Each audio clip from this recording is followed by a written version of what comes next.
और इसमें कितने लोग हैं, अगर अंग्रेजी करें तो उर्दू भी कर दीजिए। उर्दू क्यों नहीं करते? उर्दू भी तो भाषा है। उर्दू को नहीं करेंगे, अंग्रेजी करेंगे। अंग्रेजी का मैं व्यक्तिगत रूप से मेरा विरोध दर्ज कर लें, बहुमत है, आप पास कर लें। उसमें माननीय मुख्यमंत्री अध्यक्ष जी, उत्तर प्रदेश की विभिन्न बोलियों को, भोजपुरी, अवधी, ब्रज और बुंदेलखंडी को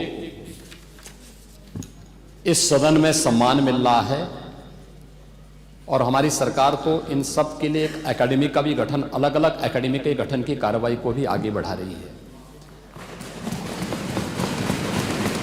ये सभी हिंदी की उपभाषाएं हैं, यानी हिंदी की बेटियां हैं।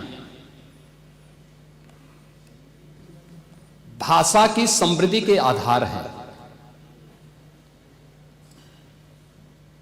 और हमें इसका स्वागत करना चाहिए। ये सदन साहित्यिक, केवल विशुद्ध साहित्यिक और व्याकरण से के विद्वानों की नहीं है, आम जन का प्रतिनिधित्व करने वाले माननीय सदस्य समाज के विभिन्न तबके से आए हैं। अंतिम पायदान पर बैठे हुए व्यक्ति की आवाज को भी इस सदन में मुखरता मिले, इसके लिए अगर किसी को हिंदी में वह धारा प्रवाह नहीं बोल सकता तो उसको भोजपुरी में भी अपनी बात को रखने का अधिकार मिलना चाहिए। अवधी में, ब्रज में या बुंदेलखंडी में उसको रखने का अधिकार मिलना चाहिए। ये कौन सी बात हो गई कि भोजपुरी में ना बोले, अवधी में ना बोले, इसका विरोध अंग्रेजी का, बुंदेलखंडी में ना बोले और उर्दू की आप वकालत कर रहे हैं। ये बड़ी विचित्र बात है। आप मुझे बताइए, मैं इसीलिए कहता हूं कि आप समाजवादियों का चरित्र ही इतना दोहरा हो चुका है, इतना दोहरा हो चुका है कि अपने बच्चों को भेजेंगे इंग्लिश पब्लिक स्कूल में और दूसरों के बच्चों को बोलेंगे कि एक गांव के उस विद्यालय में पढ़े जहां संसाधन भी नहीं है। ये दोहरा आचरण और जाकी रही भावना जैसी प्रभु मूर्ति देखी तिन तैसी, यह तो आचरण आप लोगों का है। इसीलिए आपने कल भी भोजपुरी का विरोध किया, अवधी का विरोध किया, बुंदेलखंडी का विरोध किया और आप लोग अपने दैनिक जागरण में, दैनिक जीवन में इस प्रकार के आचरण के आदी हो चुके हैं। और इसलिए अध्यक्ष जी, इसका अभिनंदन हम लोग करते हैं और इन बोलियों को सम्मान मिलना चाहिए। इनके संरक्षण के लिए ही हमारी सरकार भोजपुरी एकेडमी का गठन कर रही है, अवधी एकेडमी का गठन कर रही है संत तुलसीदास जी के नाम पर। इसी के आधार पर ब्रज भाषा इतनी समृद्ध भाषा है। सूरदास जी ने अपनी सभी रचनाएं उसी भाषा में दी हैं। संत तुलसीदास जी ने अपनी कालजयी रचना रामचरितमानस, जो इस सदन में ही नहीं, उत्तर भारत के अंदर और भारत से प्रवासी हुए जितने भी ऐसे लोग हैं जो मॉरिशस में या दुनिया के फिजी में या दुनिया के किसी देश में गए, उनके संकट काल में रामचरितमानस ही तुलसीदास जी का अवधी भाषा में रचा गया रामचरितमानस ही उनका सहारा बना था। और आज जब उसको सम्मान मिल रहा है तो आप उसका विरोध कर रहे हैं। बड़ी विचित्र सी स्थिति है। आप हर अच्छे कार्य का समाज, आज के यही ढोंग है आप लोगों का, यही ढोंग है। हर अच्छे कार्य का आप विरोध करेंगे, हर अच्छे कार्य का आप विरोध करेंगे। हर अच्छा कार्य जो प्रदेश के हित में है, देश के हित में है, आप उसका विरोध करेंगे। और मुझे लगता है इस प्रकार के विरोध की निंदा होनी चाहिए और हम इसका समर्थन करते हैं जो उत्तर प्रदेश की बोलियों को सम्मान मिल रहा है। मैं आपका धन्यवाद करूंगा और विधानसभा सचिवालय को इस बात के लिए धन्यवाद दूंगा। कल हम लोगों ने यहां पे इसका शुभारंभ किया, समाजवादी पार्टी ने उसका विरोध किया है और मुझे लगता है कि प्रोसीडिंग का हिस्सा होना चाहिए। इनको समाज के सामने एक्सपोज करना चाहिए। अपने बच्चों को ये लोग पढ़ाएंगे इंग्लिश स्कूलों में और दूसरे के बच्चे के लिए अगर वो सुविधा सरकार देना चाहते हो, कहते नहीं उर्दू पढ़ाओ इसको, यानी उसको मौलवी बनाना चाहते हैं, कठपुल्ला पर की ओर से इसको ले जाना चाहते हैं। ये नहीं चल सकता है।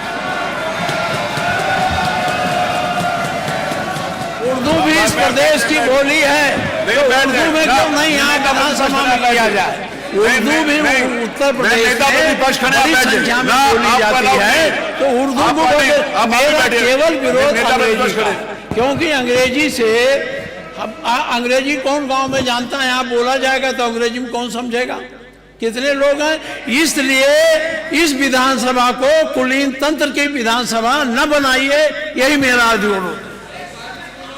इसमें मैं माननीय मुख्यमंत्री जी ने पूरा विषय रख दिया है, अब उसमें कुछ कहने की गुंजाइश नहीं है। जिस समय देखिए बहुत सारे समय पर बहुत, एक मिनट प्लीज, नहीं आपको अलाउड नहीं है प्लीज। बहुत सारे अवसर के ऊपर हमारे माननीय प्रतिपक्ष के नेताओं ने भी कहा कि बेसिक के शिक्षा के ऊपर भी अंग्रेजी स्कूल खोलो, आपने डिमांड करी और सरकार कर रही है उस बारे में भी काम नहीं कर रही है। बहुत बार किया, सारे प्रश्न आए विधानसभा में, मैं आपको बता सकता हूं वहां पर। दूसरा ये है, माननीय नेता प्रतिपक्ष, आपने जब AIPOC कराया था यहां पर, तो क्या अंग्रेजी में ट्रांसलेशन उनको नहीं सुनाया? माननीय अध्यक्ष जी, आपने भी सुनाया था। माननीय अध्यक्ष जी, देखिए जो विषय यहाँ सदन के सामने आया है, बहुत से हमारे माननीय सदस्य बहुत फॉर्मल लैंग्वेज में अपनी बात नहीं कह सकते। वो अपनी घर की बोली चाली में जिस तरीके से बोलते हैं उसी तरीके से यहाँ भी अपनी बात करना चाहते हैं। तो एक ये सुविधा दी गई है, ये सुविधा इसलिए दी गई कि अपनी घर में जिस तरीके से बातचीत आप करते हो, चाहे अवधी हो, चाहे बुंदेलखंडी हो, और चाहे पूर्वी हो, चाहे ब्रजभाषा हो, उसी तरह से आप अपनी भाषा यहाँ बोलिए और जिसको जिसमें चाहेगा वो उसमें सुन लेगा। इसमें व्याख्या की पूरी, एक मिनट, पूरी बात आ जाए तो उसके बाद बोल लीजिएगा। उसमें व्याख्या की पूरी सुविधा है, जबरदस्ती मत बोलिए। आप जिस भाषा में चाहे, अगर जिस भाषा में चाहे सुन सकते हैं। रही बात अंग्रेजी की, एक मिनट, अंग्रेजी की बात रही, देखिए अंग्रेजी भाषा का ज्ञान होना बुरा नहीं है, हम अंग्रेजी भाषा थोप नहीं रहे हैं, ये कॉन्सेप्ट गलत है। अंग्रेजी भाषा को थोपा नहीं जा रहा। यहाँ के लोग अगर अपनी बात को हिंदी में बोले और कोई सदर्न इंडिया का कोई व्यक्ति यहाँ की कार्रवाई सुनना चाहेगा तो उसको वो अंग्रेजी में सुनाई पड़ेगी बात। ये हमारी संस्कृति का विस्तार है, हमारी विधानसभा का विस्तार है, और विधानसभा का सम्मान बढ़ता है, इसमें कम नहीं होता। आज तक सुप्रीम कोर्ट की भाषा आज अंग्रेजी, हम वकालत नहीं करते, हम उसके पक्षधर हैं कि अगर हिंदी में हो जाए, लेकिन अंग्रेजी का ज्ञान हमारे लिए आवश्यक है। दुनिया में जितनी भाषाओं का ज्ञान हमारे लोगों को होता है, वो उन लोगों का सम्मान ज्यादा होता है। अगर हम किसी विदेशी भाषा का ज्ञान रखते हैं, इसमें गलत कुछ भी नहीं है। और आज के जो चलन है, यहाँ पर जितने लोग बैठे हैं, जरा देख रहे हैं अपने अपने बच्चों को कि किस किस स्कूल में जाते हैं पढ़ने, किस किस स्कूल पढ़ने जाते हैं। क्या अंग्रेजी भाषा का ज्ञान आवश्यक नहीं है? अंग्रेजी भाषा को हम थोप नहीं रहे हैं, हम तो एक सुविधा दे रहे हैं कि अगर सुविधा दे रहे हैं ये कि अगर कोई व्यक्ति यहाँ पर कोई माननीय एक सदस्य आए, वो बेहतर तरीके से अपनी बात अंग्रेजी में कह सकता है, जिसका मीडियम इंग्लिश रहा है, तो वो अपनी बात कहे, हम हिंदी में सुनेंगे उसे। तो क्या हर्ज क्या उसमें? इसमें हर्ज नहीं होना चाहिए। थोपना अलग बात है। हम अगर अंग्रेजी कंपलसरी करें तो आप आपत्ति करना, हम अंग्रेजी कंपलसरी नहीं कर रहे हैं, हम तो केवल एक सुविधा बना रहे हैं। और इस विधानसभा का देश और दुनिया में अगर लोग बैठे हुए इंग्लैंड में, अमेरिका में, अगर वो चाहेंगे, उनको हिंदी नहीं आती, वो चाहेंगे तो यहाँ की भाषा में, अपनी भाषा उसमें अंग्रेजी में सुन सकते हैं।